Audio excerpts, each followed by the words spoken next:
நீங்கள் கேட்கவிருப்பது ருசி சிறுகதை. எழுதியவர் பிரபஞ்சன். ஒலி வடிவில் வழங்குபவர் அரவிந்தன்.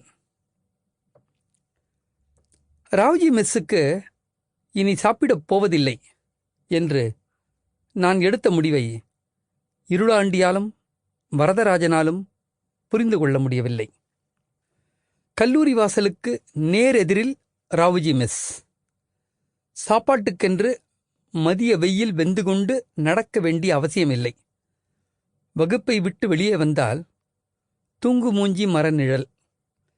நிழலில் நனைந்து கொண்டே சரியாக 3 நிமிஷம் நடந்தால் திருவையாறு மெயின் ரோடு. ரோட்டை கடக்க 3 வினாடி. ராவுஜி மெஸ்ஸில் காலை வைத்தால் தஞ்சாவூர் தாட் இலை விரித்து கொண்டு கிடக்கும் வருகிறவனை நோக்கி. இன்னாடா சுத்த கிறுக்கு பயல இருக்கிய. வயிறு பசிச்ச 3வது நிமிஷத்துல இலைக்கு முன்னால உட்காரலாம். இந்த மெஸ்ஸை விட்டுட்டு எங்க போலாங்கிற? 4 ஃபர்லாங் தூரமாச்சு நடக்கணுமே வேற மெஸ்ஸுக்கு என்றான் இருளாண்டி. நான் உறுதியாக இருந்ததால் தெற்கலங்கத்தில் இருக்கிற பச்சை மாமி மெஸ்ஸுக்கு நாங்கள் மாறிக்கொண்டோம். ராவுஜி மெஸ் அப்படி ஒன்றும் மோசமில்லை.